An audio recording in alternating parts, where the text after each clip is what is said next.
দিনের স্বপ্ন ছিল যে একদিন এয়ারপোর্টে ঘুরতে যাব, কিন্তু ওইভাবে কোনো লোক না থাকা যাইতে পারেনি। দেখছো? তো এই মাত্র একটা দেখতেছি প্লেন এদিকে উঠছে, আমি কিন্তু এয়ারপোর্টের সাইড থেকে এটা দেখতেছি। শব্দটা দেখেন, ওয়াও ভাই, ভিতরে পরিবেশটা ভাই ওমাইক একটা পরিবেশ, বিশাল একটা ফাঁকা জায়গা, একবারে ফাঁকা, কোনো গাছ গোছালি একেবারে নেই। কেবল একটা প্লেন ল্যান্ড করলো, ল্যান্ড করে এটা আবার ঘোরাচ্ছে, এটা আস্তে আস্তে আস্তে আস্তে সামনের দিকে এটা মুভ করছে। এটা সামনে গিয়ে কিন্তু আস্তে আস্তে এটা স্ট্যান্ড করবে। মানে এত কাছাকাছি প্লেন দেখতে পাবো এটা কখনো ভাবিনি, কল্পনাও করিনি। আসলে এটা আসলে প্রত্যেকটা মানুষেরই একটা স্বপ্ন থাকে প্লেন এয়ারপোর্টে ঘোরার। তো এটা আমার সুযোগ হয়েছে। তো ভিতরে যে পরিবেশটা ভাই অন্যরকম একটা পরিবেশ, ভিতরে বিল্ডিং, তারপর গাছগাছালি কম, ভিতরে যে রাস্তাঘাট, সুন্দর একটা পরিবেশ কিন্তু।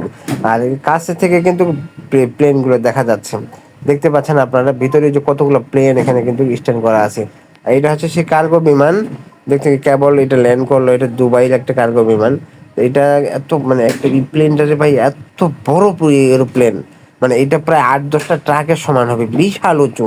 আমি যদি এটা খুব কাছাকাছি দেখার সৌভাগ্য আমার, এই যে দেখতে পাচ্ছেন কত বড় প্লেন। আর এর ভিতরে রাস্তাঘাট, ভিতরে রাস্তাঘাট গুলো আসলে খুব পরিষ্কার পরিচ্ছন্ন এবং সুন্দর, কোনো লোক আর নয়। মানে এটা আমার স্বপ্ন পূরণের দিন আজকে, অনেক ভালো লাগছে ভাই।